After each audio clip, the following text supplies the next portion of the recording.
പിതാവിൻ്റെ പുത്രൻ പരിശുദ്ധാത്മാവിൻ്റെയും നാമത്തിൽ ആമേൻ. ഈശോയായ പ്രിയ സഹോദരീ സഹോദരങ്ങളെ, നാം ഇന്ന് കർത്താവിൻ്റെ വചനത്തെ ആഴത്തിലേക്ക് നമ്മൾ വിശകലനം ചെയ്യുമ്പോൾ ഇന്ന് നമ്മുടെ സഭയിൽ നടന്നുകൊണ്ടിരിക്കുന്ന പല പ്രയാസങ്ങളിലും പരിഹാരമായിട്ട് വചനം നമ്മളെ ഓർമ്മിപ്പിക്കുന്നുണ്ട്. പ്രത്യേകിച്ച് എറണാകുളം അങ്കമാലി അതിരൂപതയിൽ സഭക്കെതിരെ പ്രവർത്തിക്കുന്ന ശക്തികളുമായി രമ്യപ്പെട്ടുകൊണ്ട് സഭക്കെതിരെ പ്രവർത്തിക്കുന്ന വിമതരായ ഇടയന്മാരും വിമതരായ വൈദികരും അതോടൊപ്പം തന്നെ അവർ കെണിയിൽപ്പെട്ടു പോയിരിക്കുന്ന ജനങ്ങളും സഭക്കെതിരെ, യേശുവിനെതിരെ വളരെയധികം ദുഷ്പ്രേരണകളും അവഹേളനങ്ങളും നടത്തുമ്പോൾ അതിനൊരു പരിഹാരം കർത്താവായ യേശു വചനത്തിലൂടെ നമ്മെ അറിയിക്കുന്നുണ്ട്. ഇത് സഭയെ നയിക്കുന്ന ഇടയന്മാർ അത് തങ്ങൾക്ക് നൽകിയിരിക്കുന്ന അധികാരത്തിൻ്റെ ആ വെളിച്ചത്തിൽ സഭയെ നയിക്കുവാനായിരുന്നു, സഭയെ നിത്യജീവനിലേക്ക് നയിക്കുവാനായിട്ടുള്ള അവസരം വിനിയോഗിക്കണമെന്ന് മാത്രമാണ് ഈ അവസരത്തിൽ പരിശുദ്ധാത്മാവിനാൽ പ്രേരിതമായിട്ട് എനിക്ക് സംസാരിക്കുവാനുള്ളത്. എന്നിൽ കർത്താവിൻ്റെ ആത്മാവ് പറയുന്നു വചനത്തിലൂടെ, അതെ, കർത്താവായ യേശു തൻ്റെ കാലഘട്ടത്തിലും തന്നോടൊപ്പം ഉണ്ടായിരുന്ന ശിഷ്യന്മാർ അവർക്ക് അനുസരണക്കേടിനാലും ഇത് കഠിനമെന്നും പറയുന്നതായ സുവിശേഷ ഭാഗം നാം വായിക്കുമ്പോൾ അറിയാം. വിശുദ്ധ യോഹന്നാന്റെ സുവിശേഷം 6-ാം അധ്യായം 60 മുതൽ 70 വരെയുള്ള വാക്യങ്ങൾ നാം വായിക്കുമ്പോൾ നമ്മളെ ആത്മാവ് ബോധ്യപ്പെടുത്തും എന്താണ് ചെയ്യേണ്ടതെന്ന്. ഞാൻ ആ വചനത്തെ നിങ്ങളുടെ മുന്നിലേക്ക് അത് സംഗ്രഹിക്കാനായിട്ട് വേണ്ടി ഞാൻ അയക്കുകയാണ്.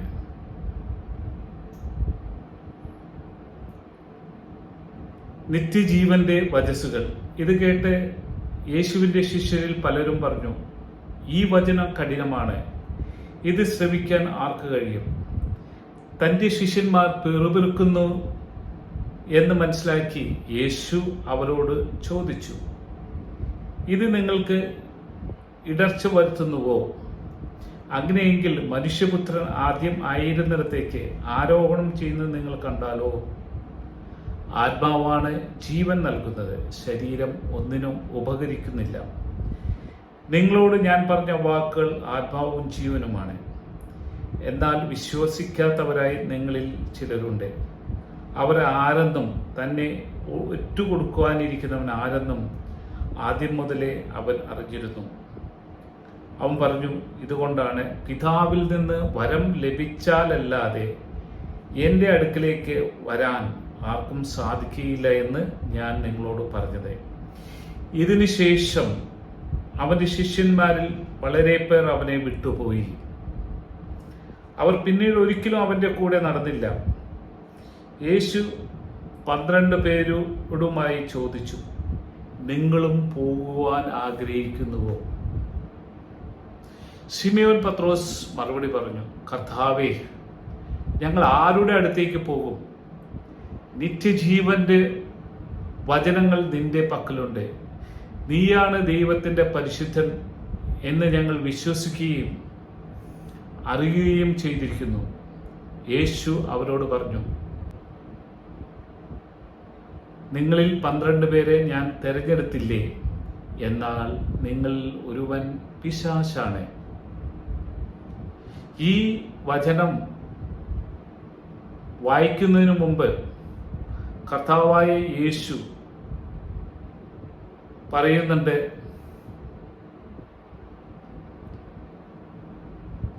എൻ്റെ ശരീരം യഥാർത്ഥ ഭക്ഷണമാണ്, എൻ്റെ രക്തം യഥാർത്ഥ പാനീയവുമാണ്. എൻ്റെ ശരീരം ഭക്ഷിക്കുകയും എൻ്റെ രക്തം പാനം ചെയ്യുകയും ചെയ്യുന്നവൻ എന്നിലും ഞാൻ അവനിലും വസിക്കുന്നു. ജീവിക്കുന്നവനായ പിതാവ് എന്നെ അയച്ചു. ഞാൻ പിതാവ് മൂലം ജീവിക്കുന്നു.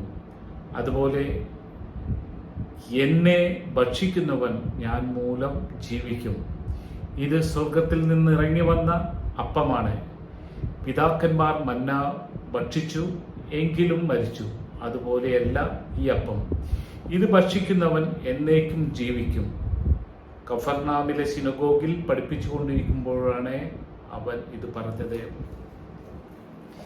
ഈ വചനഭാഗം നാം വായിക്കുമ്പോൾ നാം മനസ്സിലാക്കണം, ദൈവത്തിന്റെ പുത്രനായ യേശു ഈ ഭൂമിയിൽ തൻ്റെ വചന ശുശ്രൂഷകൾ നടത്തിക്കൊണ്ടിരിക്കുമ്പോൾ തന്നെ തന്നോട് കൂടെ ഉണ്ടായിരുന്ന ശിഷ്യന്മാർക്ക്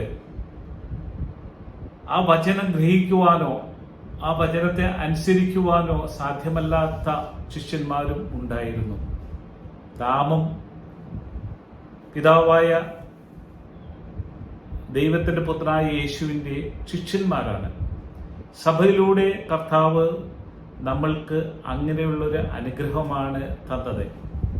ജ്ഞാനസ്ഥാനത്തിലൂടെയും മറ്റു കൂദാശകളിലൂടെയും കർത്താവായ ദൈവത്തിങ്കിലേക്ക് എത്തുവാനുള്ള വരമാണ് നമുക്ക് നൽകിയിരിക്കുന്നത്. അതിനാണ് സഭ സ്ഥാപിക്കുമ്പോൾ യേശു ചോദിക്കുന്നത്, യോഹന്നാന്റെ പുത്രനായ ശിമയോനെ, ഇവരെക്കാൾ കൂടുതലായി എന്നെ സ്നേഹിക്കുന്നുവോ എന്നും, പിന്നീട് ഇതേ കാര്യം തന്നെ 3 പ്രാവശ്യം ചോദിക്കുവാനുള്ള കാരണം ഈ സഭ ലോകത്തിന്റെ അവസാനം വരെ നിലനിൽക്കുവാനുള്ള സഭയാണ്. അത് ദൈവത്താൽ സ്ഥാപിതമായതാണ്. അതിനെ കൊണ്ടു നടക്കുവാനായിട്ട് ദൈവം ദൈവദൂതന്മാരെ ചുമതല ഏൽപ്പിച്ചിട്ടുണ്ട്. അതിനായിട്ട് കർത്താവ് മനുഷ്യരിൽ ആത്മാവിനെ നിക്ഷേപിക്കുകയും അധികാരം നൽകുകയും ചെയ്തിട്ടുണ്ട്. എന്നാൽ ആ അധികാരം ശരിയായ രീതിയിൽ വിനിയോഗിക്കുവാൻ സാധിക്കാത്തായ ധാരാളം ഇടയന്മാർ ഇന്ന് നമ്മുടെ ഇടയിലുണ്ട്. പ്രത്യേകിച്ച് എറണാകുളം അങ്കമാലി അതിരൂപതയോട് ചേർത്തിട്ടുള്ള സീറോ മലബാർ സഭയിൽ തീർച്ചയായിട്ടും ദൈവജനത്തെ നിത്യതയിലേക്ക് എത്തിക്കുവാനായിട്ടാണ് കർത്താവായ യേശു ക്രൈസ്തവ സഭയെ രൂപീകരിച്ചതും അത് നടത്തിക്കൊണ്ടുപോകാനായിട്ട് ആദ്യ മാർപ്പാപ്പയായ പത്രോസിനെ ഭരമേൽപ്പിച്ചു. ഇന്നും കർത്താവിന്റെ ചൈതന്യം നിറഞ്ഞ മാർപ്പാപ്പയിലൂടെയും തന്നെ അനുസരിക്കുന്ന ഇടയന്മാരിലൂടെയും സഭയെ നിയന്ത്രിച്ചുകൊണ്ട് പരിശുദ്ധാത്മാവ് നിലനിൽക്കുമ്പോൾ പരിശുദ്ധാത്മാവിനെതിരെ പ്രവർത്തിക്കുന്നതായ ഇടയന്മാരെയും പുരോഹിതരെയും ജനതകളെയും നാം കാണുന്നുണ്ട്. അവർ തെരഞ്ഞെടുക്കപ്പെട്ടവരല്ല എന്ന ഒരു സത്യമാണ് ഇതിലൂടെ നാം മനസ്സിലാക്കുന്നത്.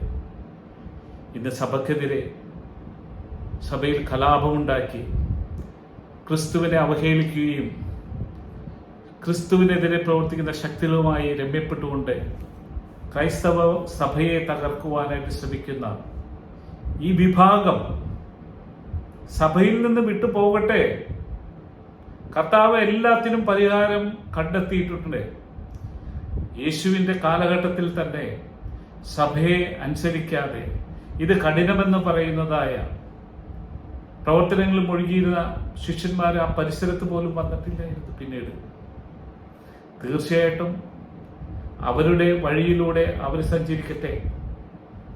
സഭ എന്ന് നിലനിൽക്കും ഈ ലോകത്തിന്റെ അവസാന കാലഘട്ടം വരെ. എന്നാൽ അവസാന കാലഘട്ടമാവുമ്പോഴാണ് ഇങ്ങനെയെല്ലാം സംഭവിക്കുകയെന്ന് വചനത്തിൽ പറഞ്ഞിട്ടുണ്ട്. അശുദ്ധിയുടെ അരൂപികൾ വിശുദ്ധ സ്ഥലത്ത് എത്തിച്ചേരുമ്പോൾ ഇവയെല്ലാം സംഭവിക്കും. നാം ഇതെല്ലാം കണ്ടു കഴിഞ്ഞു. സയന്റിഫിക്കലി ആൻഡ് ബൈബിളിക്കലി ലോകത്തിന്റെ അവസാന കാലഘട്ടത്തിലേക്ക് സഞ്ചരിച്ചുകൊണ്ടിരിക്കുന്ന ഈ അവസരത്തിൽ നാം ജ്ഞാനത്തിൽ കർത്താവിനെ വിശ്വസിച്ചും ആ പാതകൾ പിന്തുടർന്നുകൊണ്ടും നിത്യജീവനിലേക്ക് എത്തുവാനുള്ള വചസ്സുകളാണ് കർത്താവ് നമുക്ക് നൽകിയിരിക്കുന്നത്. അത് സ്വീകരിക്കുവാനായിട്ട് പിതാവായ ദൈവത്തിൻ്റെ കൃപ നമ്മളിലേക്ക് വരണം. എളിമയോടുകൂടിയും കർത്താവ് നമ്മൾക്ക് നൽകിയിരിക്കുന്ന കൽപ്പനകൾ അനുസരിച്ചുകൊണ്ടും നാം ജീവിക്കുവാൻ ശ്രമിക്കുക.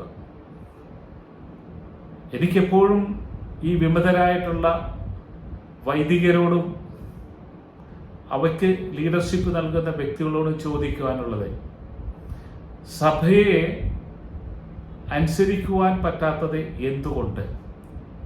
നിങ്ങൾ മറ്റൊരു സംഘടന ഉണ്ടാക്കി കഴിഞ്ഞാൽ അതിനും ഒരു നിയമസംഹിത ഉണ്ടാവുകയില്ലേ? അപ്പോൾ അവിടെ അനുസരിക്കാത്തവരെ കുറിച്ചിട്ട് നിങ്ങൾ എന്ത് നിലപാടെടുക്കും? ഞാൻ പറഞ്ഞിട്ടുണ്ട്, ഞാൻ എൻ്റെ ചർച്ചിൽ ഞാൻ പോകുന്നില്ല. കാരണം വിശുദ്ധ ബലിയല്ല അവിടെ ലഭിക്കുന്നത്. ഞാൻ ആ ബലിയിൽ പങ്കെടുത്തു കഴിയുമ്പോൾ അനുഗ്രഹത്തിന് പകരം ശാപവും വാങ്ങിക്കൊണ്ട് പോരേണ്ടതായ അവസ്ഥ ഉള്ളത് കൊണ്ടിട്ട് തന്നെയാണ് ഞാൻ ആ കുർബാനയിൽ എത്തി അറ്റൻഡ് ചെയ്യാൻ സാധിക്കാത്തത്. കാരണം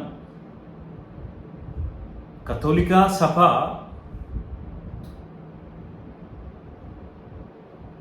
പല വ്യക്തിഗത സഭകളും കൂടി ചേർന്നിട്ടുള്ളതാണ്.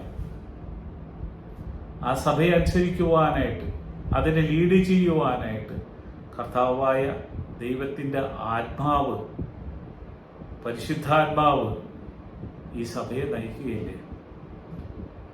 ഏതാനും നിമിഷങ്ങൾ മാത്രം ഏകീകൃത കുർബാനയിൽ അൾത്താര അഭിമുഖമായി ബലിയർപ്പിക്കുമ്പോൾ ഇവർക്ക് എന്താണ് നഷ്ടപ്പെടുന്നത്? ആദിമകാലം മുതൽ തന്നെ വിശുദ്ധ കുർബാന അൾത്താര അഭിമുഖമായിരുന്നു. പിന്നീട് ഉണ്ടായിരുന്ന പ്രൊട്ടസ്റ്റന്റുകളുടെ കാലഘട്ടത്തിൽ സംഭവിച്ച ചില തീരുമാനങ്ങളുടെ ഭാഗമായിട്ടാണ് ഇതെല്ലാം മാറ്റപ്പെട്ടത്.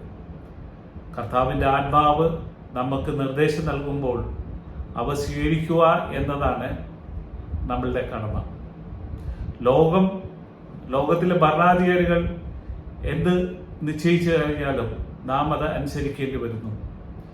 എന്നാൽ അദൃശ്യമായ അരൂപിയായ ദൈവത്തിൻ്റെ ആത്മാവ് പ്രവർത്തിക്കുമ്പോൾ, ഏറ്റവും വിലയേറിയത് പറയുമ്പോൾ അതനുസരിക്കുവാൻ ഇവർക്ക് സാധിക്കുന്നില്ല. എന്തെന്നാൽ അവരുടെ ആന്തരികേന്ദ്രിയങ്ങൾ മൂടപ്പെട്ടു കഴിഞ്ഞു.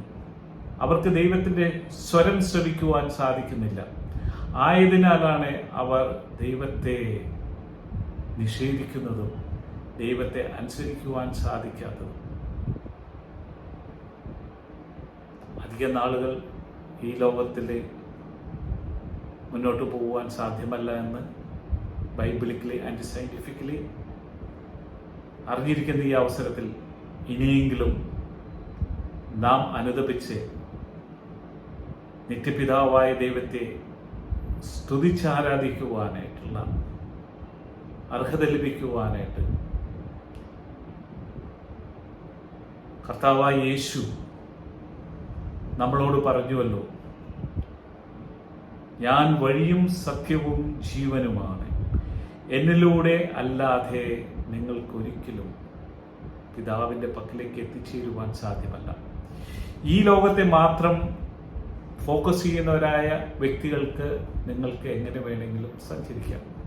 പക്ഷേ നിത്യനായ ദൈവത്തിൻ്റെ പക്കലേക്ക്, നിത്യജീവനിലേക്ക് പ്രവേശിക്കുവാനുള്ള, അത് മനസ്സിലാക്കുവാൻ കൃപ ലഭിച്ചിട്ടുള്ളവർക്ക് ഈ സഭയെ, കർത്താവായ യേശുവിൻ്റെ ആത്മാവിനാൽ നയിക്കപ്പെടുന്ന ഈ സഭയെ അനുസരിക്കുക.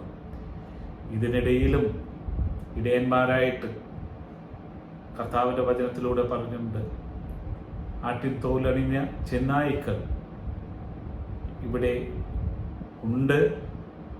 അവർ ഒളിഞ്ഞും മറഞ്ഞും മുൻപന്തിയിൽ വന്നും ദൈവജനത്തെ ദുഷ്പ്രേരണ നൽകി നാശത്തിലേക്ക് നയിക്കുകയാണെന്നുള്ള സത്യം അറിയുവാനുള്ള കൃപ നിങ്ങൾക്ക് ഏവർക്കും ലഭിക്കട്ടെ എന്ന് ആശംസിച്ചുകൊണ്ട്, നിങ്ങൾക്ക് വേണ്ടി പ്രാർത്ഥിച്ചുകൊണ്ട്, നിങ്ങളുടെ ഉന്നമനത്തിനായിട്ട്, ആത്മീയ ഉന്മനത്തിനായി ആഗ്രഹിച്ചുകൊണ്ടും ബ്രദർ തോമസ് ജോർജ്